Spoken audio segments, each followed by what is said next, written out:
اور مبارک ہو اللہ نے فتح دے دی، تو آپ فرمانے لگے یار میں تو بڑی دیر سے منتظر تھا، سو نہیں سکا۔ تو کہتے ہیں میں نے کہا حضور میں تو اسی لیے نہیں آیا کہ آپ آرام کر رہے ہوں گے۔ تو آپ فرمانے لگے آرام میں کیا کرتا تھا پر خلیفہ بننے سے پہلے پہلے، اب کہاں وقت ہے میرے پاس، اتنی ذمہ داریاں ہیں، کہاں آرام کرتا ہوں۔ اور پھر رو پڑے اور فرمانے لگے میں تو رات کو بھی کم سوتا ہوں۔ حضور کیوں؟ فرمانے لگے دن مخلوق کے کام دیکھتا رہتا ہوں اور رات ہوتی ہے تو رب کی عبادت کرتا رہتا ہوں، میں نے تو رات کو بھی سونا کم کر دیا۔ ہماری زندگی میں بہت ساری میرے بھائی ہماری ناکامیوں کی وجہ ہماری سستی بنی، ہماری کاہلی بنی، ہماری لاپرواہی بنی۔ بہت سارے افسران ایسے ہیں جن کے عملے کی خرابی کی وجہ یہ ہے کہ وہ اٹھ کے باہر آ کے چیک کرنا پسند ہی نہیں کرتے کہ عملے کے لوگ کیا کر رہے ہیں۔ بہت سارے ایسے اداروں کے سربراہان ہیں کہ جو اپنے دفتر سے اٹھ کے باہر آ کے دیکھنا پسند ہی نہیں کرتے کہ عملے کے لوگ کر کیا رہے ہیں۔ تو جب ہم ان چیزوں کو پرکھتے نہیں، دیکھتے نہیں، محاسبہ ہی نہیں کرتے، تو پھر چیزیں شترے بے مہار ہو جاتی ہیں۔ اپنی زندگی میں چیزوں کو مینج کریں۔ نوجوانوں نے تو بالکل طے کر لیا ہے کہ مرضی سے سونا ہے اور ہر کام الٹ کرنا ہے۔ کوئی نوجوان ملنے آیا تھا تھوڑے دن پہلے دوپہر کو، تو میں نے کہا کھانا کھلائیں، تو کہنے لگے پیر صاحب ابھی تو میں نے ناشتہ کیا ہے۔ تو میں نے کہا میاں 12:30 جس نے ناشتہ کیا ہے تو دوپہر کا کھانا 6 بجے کھائے گا، اور رات تیری کب ہوگی؟ پھر یہی ہے نا کہ 12:30 اماں تو بیچاری بڑھاپے میں اٹھ کے پکا کے نہیں دے گی، تو برگر ہی کھائے گا، اور سویرے وہ ہضم نہیں ہوگا، پھر تو دوائی بھی کھائے گا۔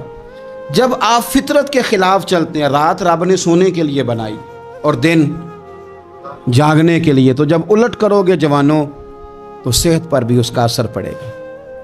دن کی جو نیند ہوتی ہے وہ سستی پیدا کرتی ہے، اور رات کی نیند آپ کی تھکاوٹیں دور کرتی ہے۔ تو جس چیز نے آپ کو سست کرنا ہے اس پر توجہ زیادہ ہے، اور جس چیز نے آپ کو طاقتور کرنا ہے اس پر آپ کی توجہ نہیں۔ وقت پر رات کو سونا اور کچھ نہ کچھ کرتے رہنا۔ میری بزرگوں سے بھی گزارش ہے کہ ریٹائرمنٹ کی زندگی اور جوانوں سے بہت زیادہ امیدیں لگا لینا اور کمزور پڑ جانا، یہ بھی چیزیں انسان کے لیے مشکل پیدا کرتی ہیں۔ کیوں ریٹائر ہوں؟ کبھی تلاوت سے بھی بندہ ریٹائر ہوا ہے، کبھی درود و سلام پڑھنے سے بھی بندہ ریٹائر ہوا ہے، کبھی معاذ اللہ کثرت نفل سے بھی بندہ، نوافل سے بھی بندہ ریٹائر ہوا ہے۔ اللہ اللہ کریں، کچھ کام کریں۔ حضرت امام قاضی ابو یوسف رحمۃ اللہ علیہ، آپ پہلے قاضی القضاء ہیں امت کے۔ امام اعظم ابو حنیفہ رحمۃ اللہ علیہ کے آپ شاگرد ہیں، چیف جسٹس بنایا تھا ہارون رشید نے آپ کو۔ ساری زندگی علم پڑھنے میں، علم پڑھانے میں گزری۔ وہ جو نبی پاک صلی اللہ علیہ وسلم کا فرمان ہے نا، ہمیشہ سیکھنے کا، طلب کرنے کا، اس پر بڑے شوق سے عمل کیا۔ آخری وقت آیا تو بڑے بیمار ہو گئے تھے۔ شیخ ابراہیم ایک عالم ہیں، وہ کہتے ہیں میں آپ کی زیارت کے لیے گیا تو آپ نا اتنے علیل تھے کہ بے ہوشی کے عالم میں آپ آرام کر رہے تھے۔ میں بیٹھا تو ہوش آیا۔ ساری زندگی علم پڑھانے میں، دین سیکھنے میں، دین سکھانے میں، لوگوں کو بتانے میں، تحقیق کرنے میں گزر گئی۔ آنکھ کھلتے ہی نا مجھ سے کہنے لگے اچھا ہوا ابراہیم تم آ گئے، ایک مسئلہ ڈسکس کرنا تھا۔ میں نے کہا حضور اس حال میں بھی؟ تو کہنے لگے اچھا نہیں دین پڑھتے پڑھاتے سیکھتے سکھاتے دنیا سے چلے جائیں، ہم سے زیادہ خوش نصیب کون ہوگا؟ کہتے ہیں میں اتنا متاثر ہوا کہ دنیا سے جا رہے ہیں، شوق ابھی بھی علم کا ہے، آخری ہجکیاں ہیں اور علم کا ابھی بھی شوق ہے۔ فرماتے ہیں ان کی طبیعت میں بڑی نکات تھی، مسئلہ بتایا، پھر لیٹ گئے۔ میں نے سلام لی، اور جب میں ان کے دروازے سے آگے گزرا تو پیچھے سے کسی کے رونے کی آواز آئی۔ میں نے پوچھا کیا ہوا؟ تو کہنے لگے امام ابو یوسف کا وصال ہو گیا۔ آخری دم تک ان لوگوں نے اپنے معاملات کو نہیں چھوڑا، چیزوں کو مینج کر کے رکھا۔ مسند امام احمد بن حنبل میں حضرت انس بن مالک رضی اللہ تعالی عنہ کی حدیث ہے، میرے نبی پاک صلی اللہ علیہ وسلم نے فرمایا قیامت قائم ہونے لگے، تمہیں پتہ لگ جائے قیامت آنے والی ہے، اور تمہارے ہاتھ میں ایک چھوٹا سا پودا ہو، تو فرمایا قیامت قائم ہونے سے پہلے پہلے اسے بھی لگا دینا، خیر کا کام کر ہی لینا۔ وہ جو تمہارے پاس تھوڑا سا وقت ہے تو وہ بھی انتظار میں نہ گزار دینا کہ قیامت آ رہی ہے تو انتظار کروں، فرمایا وہ پودا بھی لگا دینا تاکہ اس کا ثواب بھی تمہارے نامہ اعمال میں پہنچ جائے۔ کیوں وقت ضائع کریں، کیوں لمحات ضائع کریں، کیوں ایسا کام کریں جو ہمارے لیے بڑی مشکل کا باعث ہے۔ ہم نے ابھی تک طے نہیں کیا کہ ہم نے کرنا کیا ہے۔ بہت سارے لوگ ابھی تک طے نہیں کر پائے کہ میں دراصل ہوں کیا، میرا سفر کیا ہے، میں نے جانا کدھر۔ بہت سارے لوگ ایسے ہیں جن کی ابھی تک ساری توجہ دوسروں پر ہے، اپنے اوپر توجہ کر ہی نہیں سکے۔ ہم نے طے ہی نہیں کیا، اور جو کام کرنے والے تھے 39 سال عمر پائی حضرت عمر بن عبدالعزیز نے، 39 سال، پورے 40 نہیں، لیکن وہ کروڑوں بار درود و سلام بھی پڑھ گئے، وہ سینکڑوں مرتبہ قرآن مجید بھی ختم کر گئے۔ پچھلے ان سے قبل گزرنے والے بادشاہوں کی زیادتیاں معروف تھیں، لیکن وہ آئے تو نظام حکومت کو عدل سے بھی بھر گئے۔ لوگ بڑی بڑی آسائشوں میں زندہ تھے، انہوں نے بادشاہی میں فقیری کر کے بے دکھا دی۔ انہوں نے اس طرح کا نظام دنیا کو دے دیا کہ زکوٰۃ دینے والا ملتا تھا، لینے والا ملتا ہی کوئی نہیں تھا۔ 39 سال کی عمر میں سرخرو ہو کر رب رسول کی بارگاہ میں بھی پہنچ گئے، سارا کمال حاصل ہو گیا۔ عمر کتنی پائی؟ 39 سال۔ میرے محبوب پاک علیہ السلام کی جو ظاہری عمر مبارک ہے وہ 63 سال ہے، اور 23 سال حضور کا دور تبلیغ ہے، اس میں 27 جنگیں لڑی ہیں نبی پاک صلی اللہ علیہ وسلم، 27۔ اس کے اندر میرے نبی پاک صلی اللہ علیہ وسلم نے تبلیغ کے لیے کفار سے مقابلہ کیا، طائف سے لے کر تبوک تک کے سفر کیے۔ میرے اور کائنات کے محبوب علیہ السلام نے ان 23 سالوں کے اندر حضرت بلال حبشی رضی اللہ تعالیٰ عنہ کی آوازیں زمین سے لے کر جنت تک اپنے مقدس کانوں سے سماعت بھی فرمائیں۔ اپنے غلاموں کو اتنے درجوں تک حضور نے پہنچایا۔ حضور نے پوری دنیا میں ابلاغ دین بھی کیا، کتاب و سنت بھی سکھایا، نبی پاک نے واعظ و نصیحت بھی فرمائی، جنگوں اور غزووں میں بھی وقت دیا۔ کفار کے ساتھ جہاں معاہدے کرنے تھے وہ معاہدات بھی حضور نے کیے، لیکن یہ ساری چیزوں کے باوجود اپنی ازواج کو بھی وقت دیا، ان کی خوشیاں انہیں فراہم بھی کیں۔ ان ساری چیزوں کے باوجود میرے محبوب نے سیدہ فاطمہ سے، سیدہ رقیہ سے، سیدہ ام کلثوم سے، بڑی سب سے صاحبزادی سیدہ زینب، ان سب سے محبت بھی فرما لی۔ اور ان 23 سالوں میں حضور کے کنوں پہ امام حسن بھی کھیلے اور گود میں امام حسین بھی کھیلے۔ سارا ہی وقت حضور نے مینج کیا، سارا وقت حضور نے مینج کیا، ہر چیز نبی پاک صلی اللہ علیہ وسلم نے ہمیں طے کر کے دے لی۔ میرے عزیز یاد رکھیں، اپنی زندگی کے اندر چیزوں کو مرتب کریں۔ ہمارا اتنا وقت بے معنی، بے مقصد گزر رہا ہے، بے مقصد۔ اور ایک بات آخر میں اور بھی آپ سے عرض کرنی ہے، ان لوگوں کی صحبت سے بھی بچیں جو وقت کو ضائع کرتے ہیں۔ سست لوگوں کے پاس بیٹھو گے نا تو سستی آئے گی، ان لوگوں کے پاس بیٹھو گے نا جو کچی کچی مایوس باتیں کرتے ہیں معاذ اللہ، تو آپ کے اندر وہ باتیں بھر دیں گے۔ صحبت نہ چاہتے ہوئے بھی بندے پر اثر ڈالتی ہے۔ آپ اپنی زندگی میں ان لوگوں کی صحبت اختیار کریں، ان لوگوں کی کہ جو آپ کو تازہ دم رہنا سکھائیں۔ اقبال نے کہا پلٹنا جھپٹنا، جھپٹ کر پلٹنا، لہو گرم رکھنے کا ہے ایک بہانہ۔ حضرت ملا رومی رحمۃ اللہ علیہ فرماتے ہیں بکریوں کے بیچ نا شیر کے چھوٹے سے بچے نے رہنا شروع کر دیا تھا، تو صحبت بکریوں کی تھی نا، اس کا بھی ذوق اسی طرح کا بن گیا۔ کچھ لوگ ناکام لوگوں کے اندر وقت گزارنے لگتے ہیں تو اپنی صلاحیتیں بھی ضائع کر بیٹھتے، اس کا بھی اسی طرح کا ذہن بن گیا۔ تو ایک دن شیر نے آ کے جب دھاڑا تو بکریاں دوڑی، تو وہ شیر حالانکہ جوان ہو گیا، وہ بھی دوڑ گیا۔ شیر سمجھ گیا کہ بکریوں کی صحبت نے بکری کر دیا ہے۔ اس نے کہا کہ باقی باتیں تو بعد میں، اسے یاد کرانا ہے کہ تو شیر ہے، اسے یاد کرانا ہے کہ تو نکل کے صحرا سے جس نے روما کی سلطنت کو الٹ دیا تھا، سنا ہے میں نے یہ قدسیوں سے کہ وہ شیر پھر ہوشیار ہوگا۔ فرماتے ہیں کہ اس شیر نے نا کسی طریقے سے، بکریاں تو بھاگ گئیں، تو اس شیر کو وہ گھیر کے لایا دریا کے پل کے اوپر، اور جب وہ پل کے اوپر کھڑا ہوا اور اس نے نیچے دیکھا نا پانی میں، او ہو میں تو شیر ہوں۔ اب جب شیر اس کی طرف گیا تو وہ جوان تھا، وہ دھاڑا، تو شیر کہنے لگا میں تجھے کھانے نہیں آیا، صرف تجھے یاد کرانے آیا ہوں کہ تو شیر ہے۔ یہ تو بکریوں کی صحبت نے تیرا حال برا. اقبال کہتے ہیں پلٹنا جھپٹنا، جھپٹ کر پلٹنا، یہ تو لہو گرم رکھنے کا ہے اقبال. حضرت عبداللہ ابن مسعود رضی اللہ تعالیٰ عنہ ارشاد فرماتے ہیں کہ بے شک مجھے بیکار اور فارغ رہنے والے شخص سے نفرت ہے، اور اس شخص سے میں ہمیشہ بچتا ہوں جو نہ کوئی دنیا کا کام کر رہا ہو نہ آخرت کا کر رہا ہو. بیکار بیٹھا ہے، اس نے اپنے آپ کو زنگ لگا دیا. میں اس شخص سے ہمیشہ بچتا ہوں، دور رہتا ہوں، بری ہوں ایسے بندے سے، میں نہیں قریب جاتا. حضرت عبداللہ ابن مسعود فرماتے ہیں کہ بچو ایسے لوگوں سے کہ جنہوں نے خود بھی ایک ناکام زندگی گزار رہے ہیں وہ، اور تمہیں بھی وہ وہی رغبت دیں گے. ایسے لوگوں کی صحبت میں بیٹھیں، ایسے لوگوں کی صحبت میں کہ جو آپ کو چست کریں، جو آپ کو بتائیں کہ وقت ضائع نہیں کرتے بلکہ وقت کے ہیرے بڑے قیمتی ہیں، انہیں ہمیشہ سجا کے رکھتے ہیں. اللہ کریم ہمیں سمجھنے کی توفیق عطا فرمائے.